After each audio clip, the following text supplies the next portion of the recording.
নিতুজ হেসেলে আপনাদের স্বাগত। আজকে আমি চিকেনের একটা খুব সাধারণ রেসিপি নিয়ে চলে এসেছি। রেসিপিটা পুরোটা আপনারা স্কিপ না করে দেখবেন, তার জন্য আমার অনুরোধ রইল।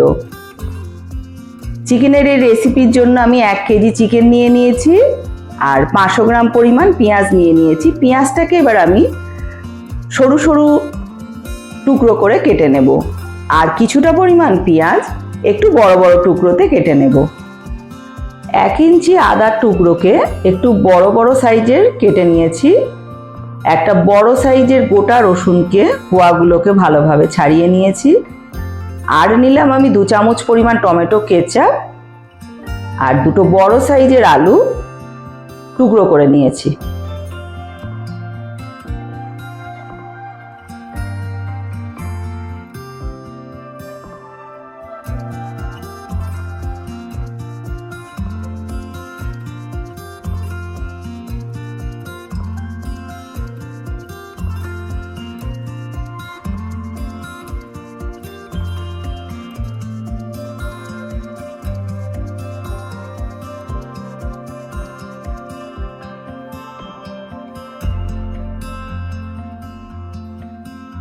গ্যাসে আমি একটা কড়াই চাপিয়ে দিলাম। কড়াইটা একটু গরম হলে তার মধ্যে আমি 2 চামচ পরিমাণ সর্ষের তেল দিয়ে দেব। তেলটা হালকা গরম হলে এই সময় এর মধ্যে আমি বড় করে টুকরো করে কাটা পেঁয়াজগুলোকে দিয়ে দেব। গোটা রসুন আদার টুকরোগুলোকেও দিয়ে দেব, দিয়ে হালকা করে একটু নেড়ে চেড়ে নেব। তারপরে এর মধ্যে আমি যোগ করব 1 চামচ পরিমাণ গোটা জিরে,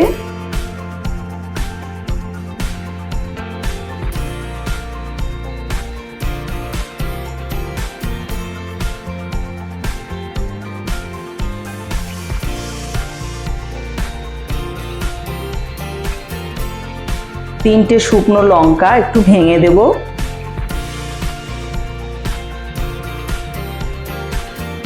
আর আমি 10-12টা মতো কাজু বাদাম দিয়ে নাড়াচাড়া করে হালকাভাবে এগুলোকে আমি ভেজে নেব।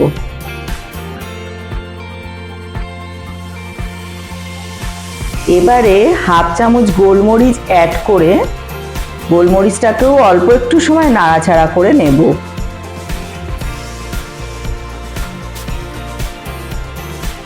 আমার ভাজা কমপ্লিট। এইবারে আমি এই ভাজাগুলোকে একটা মিক্সার গ্রাইন্ডারে গ্রাইন্ড করার জন্য মিক্সির বাটির মধ্যে তুলে নিচ্ছি।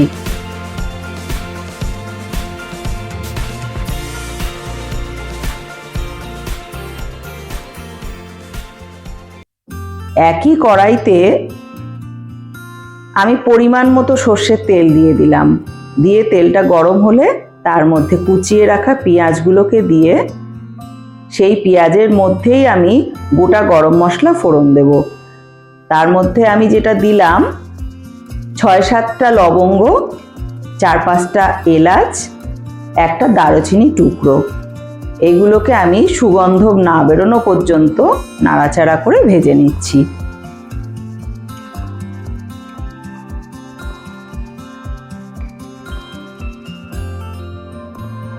কয়েকটা রসুনের কোয়া চাকুর সাহায্যে আমি চেপে নিয়ে মিহি করে কুচিয়ে তেলের মধ্যে ছেড়ে দিলাম।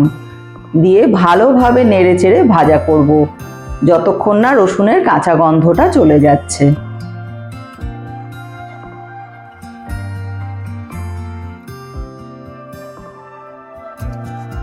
এই সময়ই আমি ভুলে গেছিলাম 2টো তেজপাতাও আমি এই ফোড়নে দিয়ে দিয়েছি।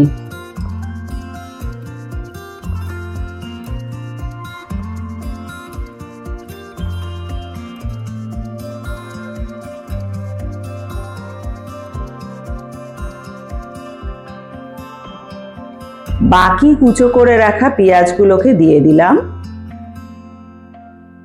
দিয়ে পেঁয়াজটাকেও একটু হালকা হালকা করে ভাজা করে নিচ্ছি।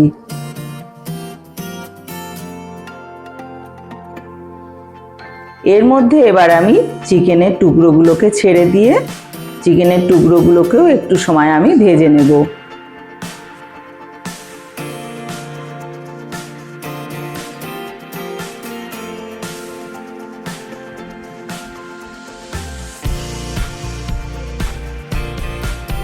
ভাজার সময় এর মধ্যেই আমি পরিমাণ মতো নুন আর পরিমাণ মতো হলুদ দিয়ে ভালোভাবে আমি নেড়েচেড়ে মিলিয়ে দিচ্ছি।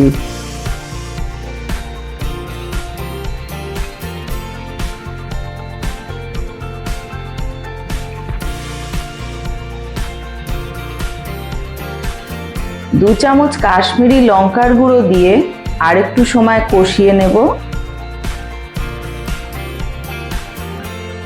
কষিয়ে একটু নিয়ে আমি ঢাকনা দিয়ে ঢেকে এবারে আমি 10-20 মিনিট ধরে এরকমভাবে কষাতে থাকবো। ঢাকা দিয়েই কষাবো।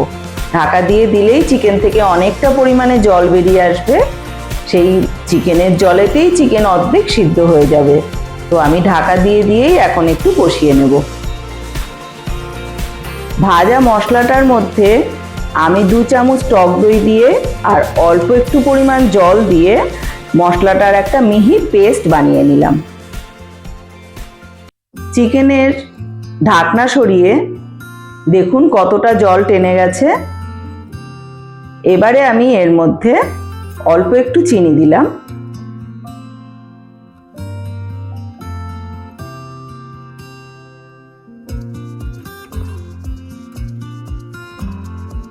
দু চামচ ধনের গুঁড়ো দিলাম, দিয়ে একটু ভালোভাবে নেড়েচেড়ে মিশিয়ে দিচ্ছি।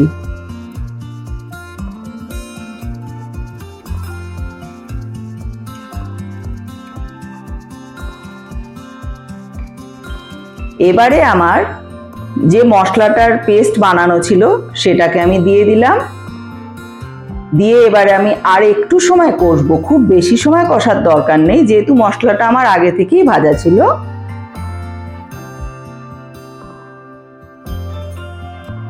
বাঙালির মুরগির ঝোল হবে অথচ তাতে আলু পড়বে না, সেটা কি কখনো হয়? ঠিক এই সময়েই আমি আগে থেকে ডুমো করে কেটে রাখা আলুগুলোকে দিয়ে দেব।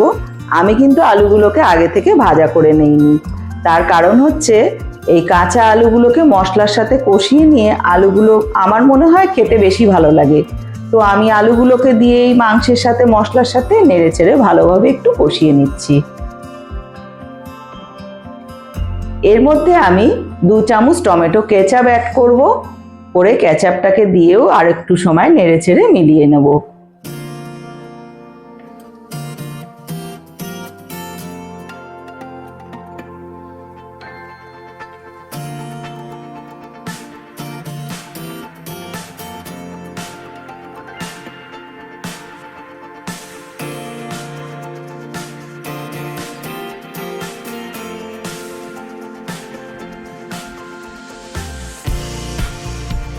এবারে আমি এর মধ্যে পরিমাণ মতো গরম জল দিয়ে একটা ঢাকনা দিয়ে ঢাকা দিয়ে দেব, যাতে সবকিছু আমার খুব ভালোভাবে সিদ্ধ হয়ে যায়।